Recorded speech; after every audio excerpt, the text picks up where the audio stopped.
And guys, good morning sa inyo lahat. Yan, for today's video guys, yan, kung makapasin ninyo, nandito tayo sa harap ng kasa ng Premium Bikes Corporation. Ang araw ngayon ay Sabado guys.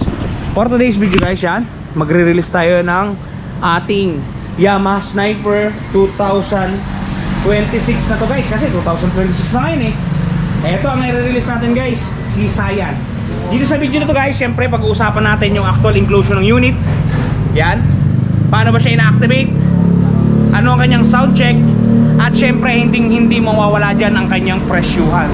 Para doon sa mga nagpaplano, nagbabalak kumuha ng Sniper 155 ngayong 2026 guys, ito na ang video na para sa inyo. Okay, bago natin banatan yan, bago natin tirahin at kinain, syempre intro muna tayo.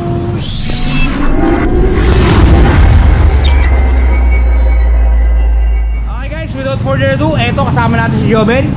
Papa-activate na natin yung unit na nakuha ng ating client. Yan. Ayan guys, napaka-pogi talaga. Magkakulay pa sila guys, yung nag-aakay. Diba? Eto guys, ito yung ating kabuuan. Ito yung motor na i-release natin. Para doon sa mga hindi pa nakakakita na itong malapitan, napakaganda guys. Yan. Si Yamaha Sniper Cyan Color. Standard lang to guys, standard. Ito yung hindi pa ABS. Yan, hindi ay ABS yan guys. Ito kasi yung ABS, mas mahal na variant niya. Yan. So ito yung standard variant natin.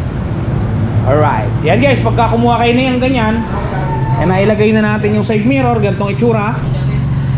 Yan. Ganyang itsura ng kanyang side mirror. Yan. Ganito itsura ng kanyang susi guys, para doon sa mga hindi pa nakakakita. Yan. Napaka simple lang ng susi niya. Yan. Sa U-box naman, ganito itsura ng U-box natin. Dito nyo may open yan. Yan. Okay. Ito guys, mapapansin nyo, ito yung ating cover sa ating baterya. Yan Jobs, buksan mo yan. Pakita natin sa mga tropa natin yung kanyang battery. Yan. Alright. Yan guys, si Joven, ang kilabot ng Premium Bikes. Kilabot na nilalamig pa. Yan. Yan guys. Yan. Ito yung baterya niya. Para doon sa mga bibili. GS ang tatak niya guys ha. Singlaki lamang to ng baterya ng XRM na 125. Yan. Yan. May pumunta dito yung head mechanic natin. Chief mechanic. Yan. Tapos yun yung senior mechanic. Yan guys. Ito naka-prepara na. I-activate na lang ito ni Joven. Para maipakita natin sa inyo yung galawan ng ating Sniper 155. Napakaganda na to guys, lalo sa mga kabataan. Goods na goods yung kulay na to, yung kombinasyon niya. Para naman dun guys, sa mga kukuha na to, ito yung presyo niya. Dun sa kukuha na to ng cash, dun sa kukuha na to ng hulugan, ito guys, ilagay ko muna para maganda ang ating galawan. Yan. Ito guys yung ating suggested retail price, 125,900 pesos. Yan. Suggested retail price 125,900. Ang down payment naman natin guys dito kay Premium Bikes Corp, 12,590. Yung 12,590 na yan guys, wala na yung additional pa o hidden charges. Basta 12,590. Pag na-approve ka guys, yan lang ang kukunin mo. Ayan lang ang kukunin sa'yo ng cashier natin. Wala tong advance payment na hinihingi, wala tong registration fee na hinihingi. Basta mag-down ka lang ng 12,590, all in na yan guys. Wala nang hidden charges yan. Hindi ka tulad doon sa ibang dealer. Okay, pag nag-down ka ng gantong amount, ang magiging monthly mo guys, ito 7,424 sa 2 taon to o 24 months. Pagka 3 taon o 36 months, 5,809. Rebated na po yan guys ha. Para sa mga magtatanong, rebated na po yan. Yan na po ang magiging monthly amortization natin. Yan guys, screenshot nyo para meron kayong idea sa galawan ng ating Sniper 155 standard ngayong 2026. Alright, okay guys, patuloy tayo. Sana nakuha nyo yung presyo. Patuloy tayo. Ang requirements nga pala dito para dun sa mga kukuha ng hulugan, for example, ikaw ay empleyado, ang kailangan mo lang unang-una, company ID, gaya na to, 1 month latest payslip at 1 valid ID. Yung tatlo lamang na yun guys. Ngayon kung may asawa ka, syempre kailangan mong magsumite ng ID ng iyong misis. So matotal 4. Ngayon pag single ka, 3 lang. Yun lang guys. Tapos meron lang tayong turnaround time na pinakamatagal ng processing natin ay 2 araw. Minsan nakukuha siya ng isang araw pero pinakamatagal natin 2 days. Yan, napaka convenient na. Yun lang, pagka nakapag-apply ka, hihintayin mo na lang, dire-diretso na yun. Sa pagbabayad naman, pupunta ka lang dito sa kasa natin, pwede kayong magbayad direct kay cashier, pwede rin kayong magbayad sa 7-Eleven. Marami tayong payment option, guys. Tatalakay natin yan sa ibang video.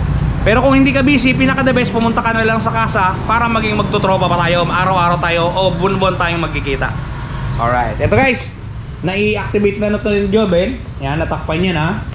So, pag isususi niya yan, patayin ko saglit guys yung ilaw ha, para makita natin yung galawan ng panel. Kasi mahina yung panel board na to eh. Yan, start natin guys. Yan yung panel board ng ating Yamaha Sniper 155 STD. Makikita nyo dito, alisin na natin to. Yan, meron tayo ditong gear. Pagka kasi kinambyo nyo yan guys, teka, yan, nag-1 siya, di ba? May gear indicator tayo. Sumunod, meron tayong RPM indicator, speedometer, odometer, gasolina. Ayun guys, tapos ito, mapipindot-pindot pa to. Nailipat pa yan sa trip. Sa trip 2, sa fuel trip, consumption, ayan, orasan. At saka syempre yung fuel economy natin, kung ilan yung kilometer per liter niya. Yan, average niya. Kompleto yan guys. Tapos yung average kilometer per liter niya ulit. Tapos odometer. Yan guys, kompleto na yan. So mga switches naman yan, goods to goods. Syempre meron tayo ditong busina, signal light. Ito yung high low natin. Tapos may kasamang passing light yan. Hindi pa siguro gagana to kasi naka-off pa engine mamaya-maya. Yan, may passing light to. Tapos dito sa kabila, electric starter natin. Yan. Hindi gagana yan guys kasi hindi ko hinahapit yung itong lever. Tapos meron tayong hazard yan. Hazard. Dalawa yan. Syempre hazard nga eh. Ayan. Diba hazard. Tapos itong engine on and off. Emergency on and off. Pagka nag-wild, yan, magagamit mo siya. Declutch nga pala to. Para dun sa mga hindi nakakaalam ha. Declutch to. Yan. Cambio natin, harapan lang siya, putol yung likod, kawit-kawit lang siya guys. Yan. Variable valve actuation BBA tayo. Goods to goods to. Yung bangko na to, hindi nyo na siya papakayasan pa kasi naka-size na siya ng parang low profile. Yan. Yung mga gulong natin, malalaki. Goods to goods ang size niya. Alright. Yan.